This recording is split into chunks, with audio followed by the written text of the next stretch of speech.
Wimbo wa Roma na Nay wa Mitego watikisa Tanzania, huku wakitaja kuhusu no reforms no elections, huku wa Tanzania wakibaki wakiwa na taharuki. Ujambo na karibu kwa taarifa zetu za Kenyascope, na kumbuka kusubscribe. Leo tunaangazia tukio jipya linalotikisa anga ya kisiasa na sanaa nchini Tanzania baada ya wasanii wawili maarufu wa muziki wa Bongo Flava Roma na Nay wa Mitego kuachia video ya wimbo wao mpya unaobeba jina tata No Reforms No Election.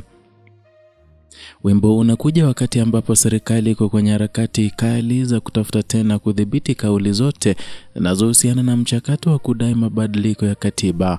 Roma na Nay wa Mitego, kwa kutumia ushawishi wao mkubwa kwenye sanaa, wameamua kuingiza ujumbe huo tu wa kisiasa kwenye muziki wao, na ni jambo linalochochea mjadala mkubwa ndani na nje ya mtandao wa kijamii. Katika video ya wimbo huo kuna maudhui mazito yanayoonyesha vipande vya mateso na manyanyaso waliokumbana nao baadhi ya wanasiasa upinzani mikononi mwa vyombo vya usalama. Matokeo yanadaiwa kutoka kwenye matukio halisi yaliyorekodiwa, yakionyesha hali halisi ya ukandamizaji wa kisiasa nchini humo. Wachambuzi wa siasa wanasema video hiyo ni pigo kubwa kwa chama tawala cha CCM, kwani inaibua kumbukumbu mbaya kwa umma na kuchochea hisia za kutaka mabadiliko ya haraka kisiasa. Tathmini ya wachambuzi inaonyesha kuwa wimbo huu unaweza kuwa kichocheo kikubwa kwa chama cha upinzani Chadema, ambacho tayari kipo kwenye harakati za kushinikiza mabadiliko ya katiba kabla ya uchaguzi mkuu wa mwaka 2025.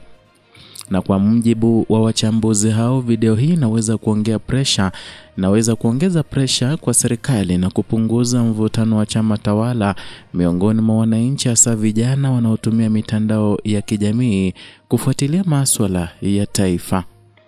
Wimbo huu unaendelezwa kuwa umejaa uhalisia, hisia na ujumbe wa kisiasa usiofichika. Hii imeibua hofu miongoni mwa wananchi, hasa wale ambao awali hawakuwa wamewahi kulifanya kuwa sehemu ya kazi ya kisanii inayosambaa kwa kasi kubwa.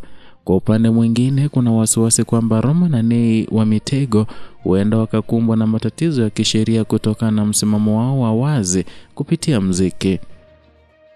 Wamekuwa wakilengwa mara kadhaa na mamlaka kwa tuhuma za kutumia kazi zao kuikosoa serikali, na ni jambo linalozidi kuzua wasiwasi kuhusu uhuru wa kujieleza na nafasi ya wasanii katika ujenzi wa taifa. Na katika kipindi hiki ambapo mjadala wa katiba na uhuru wa kisiasa unaendelea kushika kasi, wimbo huu umegeuka kuwa sauti mbadala ya wale wanaohisi kunyamazishwa.